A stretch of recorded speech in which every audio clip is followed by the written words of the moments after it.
البدایہ والنہایہ کے اندر امام صاحب نے لکھا مدینے کے تاجدار آمنہ کے لال فرمایا ڈیرہ لگا کر بیٹھے ہیں، صحابہ کرام ارد گرد موجود ہیں، فرمایا چل کر ایک بندہ آیا اونٹ کے اوپر سوار ہے۔ یہ عرب کے لوگ تھے، اسلام جس وقت قبول نہیں کیا تھا، یہ گوہ جو زمین کے اوپر چل رہی ہوتی ہے نا، چھپکلی سے بڑی ہوتی ہے تھوڑی سی، فرمایا یہ کھایا کرتے تھے مار کر، فرمایا اونٹ کے ساتھ گوہ کو باندھا ہوا ہے، چلتا چلتا جا رہا ہے، ایک آدمی ملا، شخص ملا، کہتا ہے یہ سامنے جو 5-7 بندے بیٹھے ہیں کون ہیں؟ فرمایا اس بندے نے کہا یہ وہی ہیں جو کہتے ہیں دعویٰ کرتے ہیں کہ میں اللہ کا نبی ہوں۔ فرمایا اٹھا، اونٹنی سے اترا، فرمایا حضور کی بارگاہ کے اندر آیا، کفر کا سرغنا سر کے اوپر سوار ہے، فرمایا جا کر حضور کی بارگاہ کے اندر کہتا ہے کہ تقول الذی انت انا رسول اللہ، فرمایا تم کہتے ہو کہ میں اللہ کا رسول ہوں۔ مدینے کے تاجدار آمنہ کے لال نے فرمایا نعم انا رسول اللہ، جی ہاں میں اللہ کا رسول ہوں۔ فرمایا اس نے آگے کیا کہا؟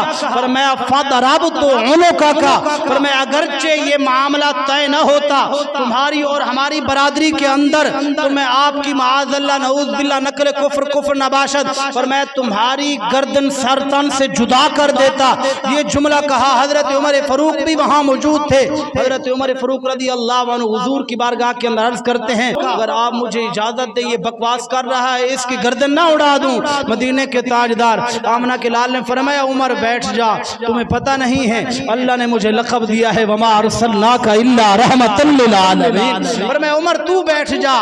اس کی پیشانی کے اندر مجھے ایمان کا نور نظر آ رہا ہے، فرمایا یہ ایمان لے کر آنے والا ہے۔ فرمایا وہ بندہ بیٹھ گیا، اللہ کے نبی نے فرمایا تجھے کس بات کا اعتراض ہے، تو ایمان لے کر کیوں نہیں آتا؟ فرمایا یہ امام صاحب نے لکھا ہے البدایہ والنہایہ کے اندر، وہ کہتا ہے حضور اگر آپ واقعی اللہ کے نبی ہیں، سامنے اونٹ کھڑا ہے، اونٹ کے اوپر فرمایا گو لٹکی ہوئی ہے، مری ہوئی ہے، باندھی ہوئی ہے، میں کھول کر لے آتا ہوں، اس کو یہاں رکھتا ہوں، فرمایا اگر یہ بات کر لے، آپ کی نبوت کی گواہی دے لے، میں بھی کلمہ پڑھنے کے لیے تیار ہو جاؤں گا۔ فرمایا یہ کام کر لیں، گو کو اتارا اور فرمایا لمبا پا دیا حضور کے سامنے، اگر یہ گو کہہ دینا کہ آپ اللہ کے رسول ہو، فرمایا میں ایمان لے کر آؤں گا۔ مدینے کے تاجدار آمنہ کے لال نے اس طرح ہلکی سی نظر ڈالی اور فرمایا گو کی طرف دیکھا اور فرمایا یہ بتانا تیرا اللہ کون ہے، تو کس کی عبادت کرتی ہے؟ اللہ اکبر۔ فرمایا مری ہوئی گو فرمایا اپنے پنجے پھیلا لیتی ہے اور کہتی ہے لبیک و سعدیک یا رسول اللہ صلی اللہ علیہ وسلم، یا رسول اللہ میری سعادت ہے کہ آپ نے مجھ سے کلام فرما لیا،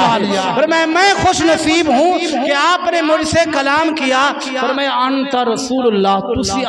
تم اللہ کے رسول ہو، فرمایا جس خدا کی میں عبادت کرتی ہوں وہ وحدہ لا شریک اللہ کی ذات ہے، فرمایا جس وقت یہ معاملہ اس نے دیکھا حضور کے قدموں کے اندر گر گیا، کلمہ پڑھتا ہے اور یہاں لکھا امام صاحب نے فرمایا گو اس جگہ کے اوپر نہ رکی بلکہ کہا فرمایا انت رسول اللہ